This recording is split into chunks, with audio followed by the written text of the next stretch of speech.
Welcome to Hope's Homemade Kitchen.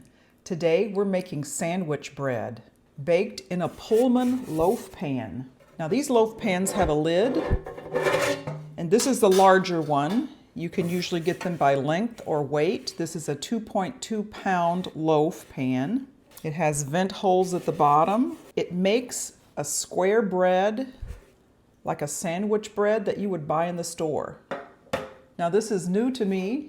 We'll be baking this loaf for the first time together, so I'll walk you step by step through how to mix the ingredients and bake it in a Pullman loaf pan. So let's get started and I'll show you the ingredients. The ingredients for the homemade white loaf bread are bread flour, granulated sugar, active dry yeast. You can also use instant yeast, salt, butter, lukewarm water, and lukewarm milk. So I found an easy recipe, and you just add all of the ingredients in a specific order, but you add them at the same time. So I think that's easy. We're going to give it a try. We're going to start off with 1 cup, and it goes right into the mixer bowl. I have my stand mixer here. 1 cup of lukewarm water. I have that right at around 100 degrees. 3/4 cup of lukewarm milk. 4 tablespoons of melted butter. 2 tablespoons of sugar.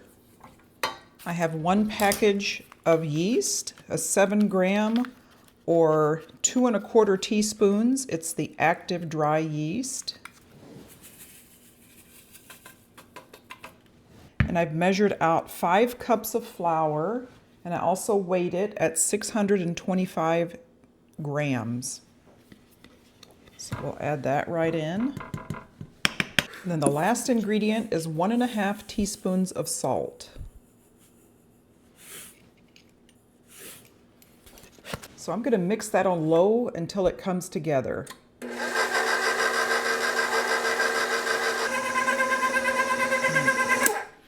So after about a minute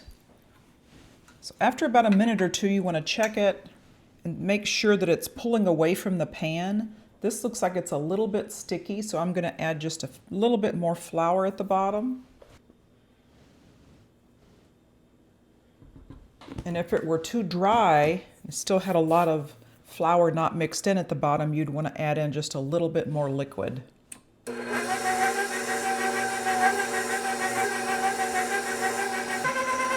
Okay, that's what you want to see right there.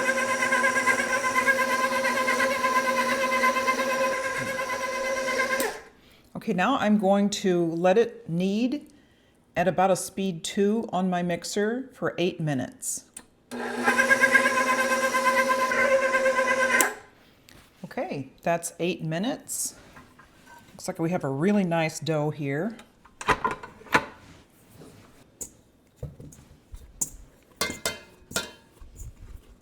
Now the dough should be flexible, slightly tacky to the touch, but not sticky. I have an oiled bowl here. Just going to give it a good turn in the bowl. I just have a warm, damp cloth.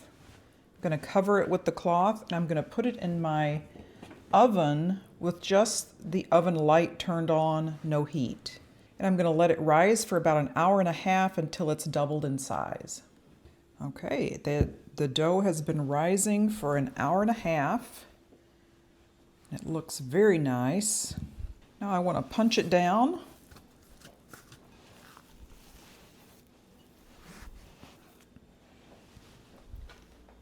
I'm going to shape it into a rectangle.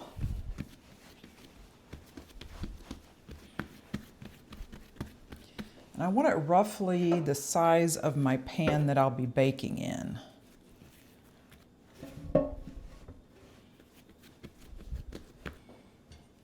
Also, what I'm going to do, and this is the first time I've used this pan, I'm going to go ahead and oil it. I'm not really sure if it needs it or not, but I put a little butter in there already, but I'm just going to do a little olive oil too.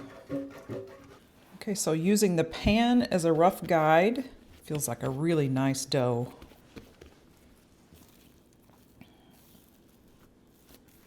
I'm going to roll it once like that and then just kind of tuck it in a little bit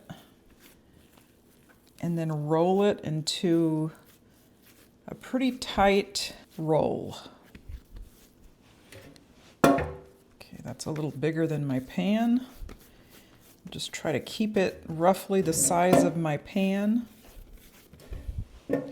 When you get to the edge, you want to pinch those edges together as much as you can.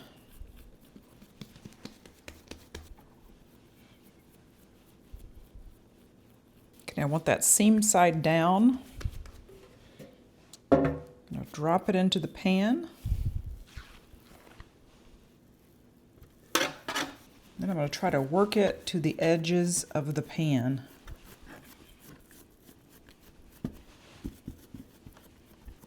Kind of fill in those corner spaces. All right, now I want to slide my lid on.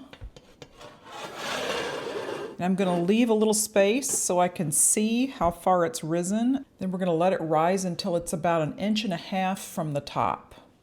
Now my instructions say that's going to take about 30 minutes. I'm going to put it back into the oven with the light on. Again, the oven is not on, but it's a little warmer environment to help assist with the rise. So we'll be back in around 30 minutes and we'll see if the dough has risen enough. Okay, the dough has risen to about 1.5 inches to the top of the pan, which is where we want it to be. So we'll be able to bake it with the lid closed and hopefully we'll get that nice square bread loaf shape that's brown on all sides. Now I did have to let this rise for about a total of 1 hour. When I checked it at 30 minutes, it wasn't quite tall enough yet, so I gave it another 30. And depending on the heat of your kitchen and your circumstances, it may take anywhere from 30 minutes to 1 hour for that rise. We'll let our oven heat up and then we'll put it in with the lid closed and bake it for 35 minutes. Here you can see my loaf did not rise all the way to the top to create that signature square loaf. I checked it at 35 minutes and it was still pale, so I baked it another 15 minutes with the lid on. Then I removed the lid and baked it another 10 minutes for a total of 1 hour bake time at 350 degrees. I checked the internal temperature and it was 200 degrees, which is well within the 190 to 205 internal temp range. So all of this is a little bit trial and error since this is the first time we're doing this, but I'm going to turn it out. It looks like a nice color for a loaf of white bread. Oh, look at that. That's actually beautiful. Look at that nice color.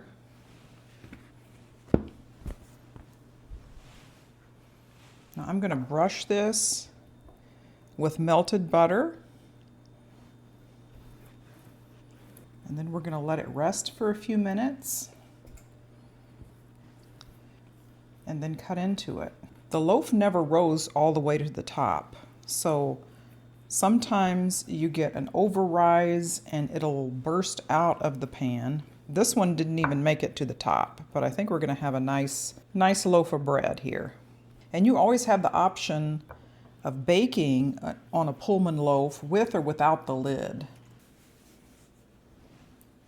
Okay, I'm just going to cover that for a little bit and then we'll slice into it once it's cooled just a little. Okay, now the bread has cooled for as long as I can stand. I'm going to give it a little slice here. Oh, it slices so nice. Oh, wow. That is some beautiful breadcrumb inside.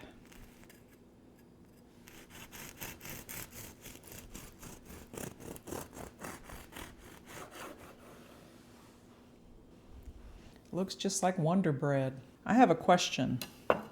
Let me know what you call the end piece of the bread. Now I call it the heel. So comment down below with how you refer to the end piece of the bread and whether you like the end piece of the bread. That's one of my favorite. Add a little butter while it's still warm and give it a taste test.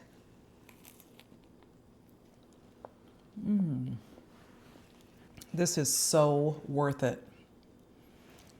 I mean, if it had gone all the way to the top, it would have been flat on top, but I don't even care. I think I like it even better without the flat top. It gives it that nice rounded top. This is a beautiful recipe. I just had to adjust the cooking times a little bit. I'm really happy with this. If your family eats a lot of sandwich bread, this is the way to go. You could make it, especially these long loaves, you can make a lot of sandwiches with this. But this recipe is definitely a winner. I'll put all the instructions, I'll put the ingredients and the instructions and what I adjusted in the description box below. Thank you so much for joining me today as we made our first loaf of bread using a Pullman pan. Please consider subscribing to my channel if you haven't done so already, and take a look at some of my playlists. I have a bread playlist, what's for dinner, desserts, and a few more. We'll see you next time.